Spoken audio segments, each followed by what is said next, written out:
মিডিয়ার ভেতরে সবচেয়ে ভালো বন্ধুকে? মিডিয়াতে আমার ওরকম কোনো বন্ধু নেই। বন্ধু আছে, বাট খুব ভালো বন্ধু, বেস্ট ফ্রেন্ড আমার নাই। ওকে। আমরা একদম শেষ দিকে শেষ করার আগে জানতে চাই যে এমন একটা ড্রিম ক্যারেক্টারের কথা বলো যেটা যে ক্যারেক্টারে কাজ করতে চাও। সেটা কোনো একটা রিমেকও হতে পারে বা নিজের পছন্দেরও হতে পারে যে আমি এরকম একটা চরিত্রে কাজ করিনি, আমি করতে চাই। যদি বাংলাদেশের কথা বলি তাহলে আমি খুব চাই যে মনপুরার একটা গান আছে না, 'আমার সোনার ময়না পাখি'? আমি চাই ওই গানের আদলে যদি একটা কোনো গল্প হোক। আমি বলব না যে মনপুরারই সেকেন্ড পার্ট করা হোক, এটা বলব না। ওই 'আমার সোনার ময়না পাখির' যে গানটার, ওটার যদি আদলে একটা কিছু বানানো হয় ফিল্ম, ওটা করতে চাই। বিকজ মনপুরা আমার পছন্দের সিনেমা। আর ওই গানটা আমার আ ভীষণ প্রিয়। মানে ওই গানটার জন্য দেখা হলো আমি অর্ণব ভাইয়ের গান ১ম শোনা শুরু করেছি ওই গানটার মাধ্যমে। সো একটু লেট তাইলে। একটু লেটে দেখছি আমি অনেক ছোট তো, যে এখন পর্যন্ত আমি ওই এক্সপ্লোর করছি। সো যাই হোক। আর হচ্ছে যদি আমি দেশের বাইরের কথা বলি তাহলে দেবদাসের 'পারো'। বাহ! দারুণ, দারুণ। আ দেশের মধ্যে ৩ জন পছন্দের নায়িকার নাম। অভিনেত্রী? অভিনেত্রী। আচ্ছা। আম সুবর্ণা মুস্তাফা, অপি করিম, হুম। শিলা আহমেদ। বাহ! শিলা আহমেদ তো এখন কাজ করছেন কাজ না। করছে, বাট ওই সময়ের কাজগুলো আসলে অনেক উনি আমার কাছে একটা ইন্সপিরেশন এর মতো। কারণ উনি খুবই কম কাজ করেছে। সুবর্ণা মুস্তাফা বা অপি করিম ম্যামরা তো অনেকদিন ধরে কাজ করেছে, যার কারণে মানুষজন মনে রাখছে। কিন্তু শিলা আহমেদ এত কম কাজ করেছে, তাও মানুষের এত ভালোবাসেন।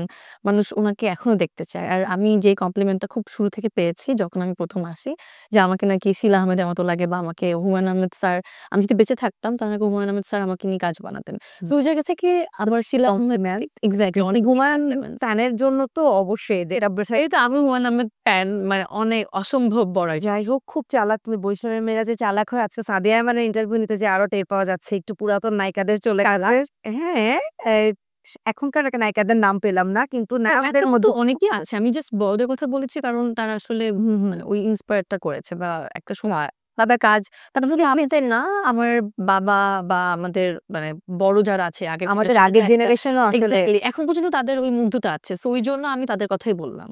আচ্ছা। আর যদি অভিনেতার কথা বলা হয়? ১ম এই বলব হুমায়ূন ফরদী স্যার, হুম। তারপর মোশাররফ করিম, আ চঞ্চল চৌধুরী। না, পারফেক্ট। আরো অনেকে আছে আসলে, এটা না, ঠিক আছে। আসিফুজ্জামান নূর আমার খুব প্রিয়। হ্যাঁ, মানে ফারুক আহমেদ উনি কিন্তু আমার খুব প্রিয়। উনি খুবই কমেডি ক্যারেক্টার করতো, বাট আমার কাছে খুবই মজা লাগে উনার কাজ। আরো অনেকে আছে, আমার নাম বললে লিস্ট মানে অনেক বড় হবে। সো আমি একদম আ যারা কোর তাদের কথা তাদের কথা বললাম। বলছো। প্রিয় নির্মাতা? আমার এক্সপেরিয়েন্স দিয়ে যদি বলি, যেহেতু আমার সাথে কাজ হয়েছে, হুম। তাই আমি বলব শুরুতেই বলব আমার ১ম আ ডিরেক্টর মানে বড় কাজের, সেটা হচ্ছে গিয়াসুদ্দিন সেলিম, মিজানুর রহমান আরিয়ান হুম, আর হুম। শিহাব শাহীন। বাহ! পারফেক্ট। ৩ জনই আমার মনে হয় সবার খুবই আর পছন্দের।